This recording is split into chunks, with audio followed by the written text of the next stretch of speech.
તો નમસ્કાર મિત્રો, સ્વાગત છે ફરી એકવાર તમારું આજના વિડીયોમાં. આજના વિડીયોમાં આપણે વાત કરશું કે આ ફ્રી હોળી યોજના ફોર્મ કઈ રીતે ભરવું તેના વિશે. એટલે કે તમે પણ જો એસટી અને એસસી કેટેગરીમાં આવતા હોય તો તમને આ હોળીની સહાય મળશે. તો આ હોળી કઈ રીતે મળે, કઈ વેબસાઇટ છે અને તેની ફોર્મ ભરવાની તારીખ કઈ છે અને શું એના માટે જરૂરી ડોક્યુમેન્ટ છે, બધી માહિતી આપણે આજના વિડીયોમાં જોશું. તો ચાલો મિત્રો વિડીયો ચાલુ કરીએ. વિડીયો ચાલુ કરીએ પહેલાં એકવાર વિડીયોને એક લાઇક જરૂર કરી દેજો. તો સૌથી પહેલાં તમારે ગૂગલ ઉપર આવવાનું છે. ગૂગલ ઉપર ટાઈપ કરવાનું છે આઈ ખેડૂત. જેવું તમે આઈ ખેડૂત ટાઈપ કરશો એટલે તમને પહેલી જ લિંક મળી જશે આ રીતની. તો આ લિંક ઉપર તમારે ઓકે કરી દેવાનું છે. જેવી લિંક ખુલશે એટલે તમારે આ 3 ડોટ આપને દેખાય છે અહીંયા, એના ઉપર તમારે જવાનું છે. એના ઉપર જવા પછી આ યોજના લખેલ છે એમાં જવાનું છે અને 4 નંબરનો ઓપ્શન છે મત્સ્ય ઉદ્યોગ, એના ઉપર ક્લિક કરવાનું છે. તો હવે મિત્રો અહીંયા આપણે ઘણી બધી યોજનાઓ આપેલી છે. એમાંથી આપણે જે હોળીવાળી યોજના હતી, જે માછીમારોને મળવાપાત્ર છે, તે યોજના આપણે અહીંયા ગોતવાની છે. તો આપણે અહીંયા મળી ગઈ છે. તમે જોઈ શકો છો આ પરંપરાગત માછીમારો માટે હોળી રિપ્લેસમેન્ટ અને જાળી પ્રદાન કરવી. એટલે માછલી પકડવાની જાળી અને હોળી બંને વસ્તુ મળશે. કેવી રીતે મળશે એ બધી માહિતી હવે આપણે આને આગળ જોઈએ. તો અહીંયા આપણે વધુ જોઈએ તો એના વિશે વધારે માહિતી આપણે મળશે.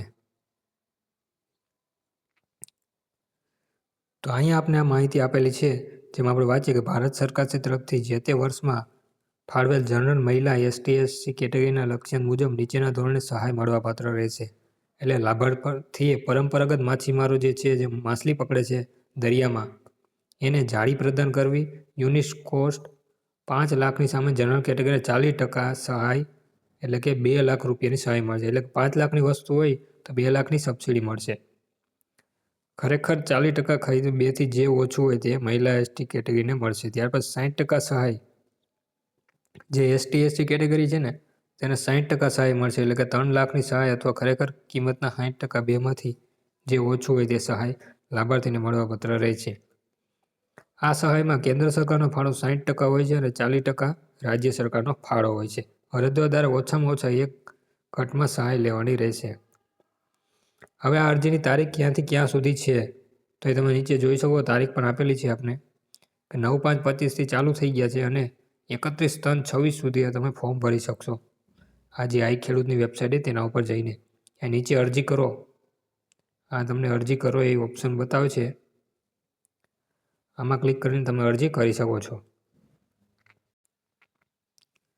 હવે મિત્રો વાત કરીએ આપણે આ અરજી કરવા માટે તમારે કયા કયા દસ્તાવેજો જોઈએ. દસ્તાવેજોનો મતલબ કે ડોક્યુમેન્ટ તમારે કયા કયા જોશે.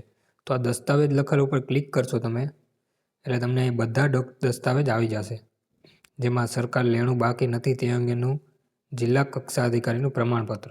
ત્યાર પછી આ યોજના તળે માલિકી કે ભાગીદારી દરજ્જે મત્સ્ય ઉદ્યોગ ખાનતી સહાય ચૂકવવા આવેલ નથી તેનું જિલ્લા અધિકારીનું પ્રમાણપત્ર. ત્યાર પછી નવી બનાવેલ બોટ સાથે અરજદારનો જીઓ ટેગિંગ સાથેનો ફોટો. ત્યાર પછી નવી બોટના ઇન્સ્યોરન્સનું ડોક્યુમેન્ટ. ત્યાર પછી સરકાર માન્ય બોટ બિલ્ડિંગ યાર્ડમાં નવી બનાવેલ બોટ હોડીનું પાકું જીએસટી સાથેનું બિલ. ત્યાર પછી જૂની બોટના વેસલ રજિસ્ટ્રેશન સર્ટિફિકેટ રદ કર્યા બાદનું પ્રમાણપત્ર. ત્યાર પછી નવી બોટના રજિસ્ટ્રેશન સર્ટિફિકેટ. ત્યાર પછી નાશ કરેલ જૂની બોટ જીઓ ટેગિંગનો ફોટોગ્રાફ. ત્યાર પછી પ્રોજેક્ટ રિપોર્ટ. ત્યાર પછી આધાર કાર્ડ, બેંક પાસની પ્રથમ પેજની નકલ અથવા કેન્સલ ચેકની નકલ. ત્યાર પછી લાભાર્થીનો ફોટો. ત્યાર પછી જાતિનો દાખલો, ફક્ત અનુસૂચિત જાતિ અને જનજાતિ માટે. ત્યાર પછી ખરીદ કરવામાં આવેલ સામગ્રીનું જીએસટીવાળું ઓથોરાઇઝ ડીલરનું બિલ. ત્યાર પછી ખરીદ કરવામાં આવેલ સામગ્રીનો અરજદાર સાથેનો ફોટો. ત્યાર પછી અરજદાર દ્વારા જે ચૂકવણું કરવામાં આવેલ છે તે અંગેની પહોંચ.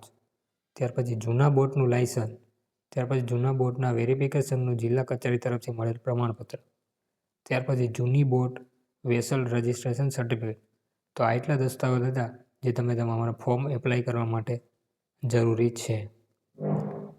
તો વિડીયો તમને પસંદ આવ્યો તો એક લાઇક જરૂર કરી દેજો અને જરૂરિયાતમંદ સુધી શેર કરીને આ વિડીયો પહોંચાડી દેજો.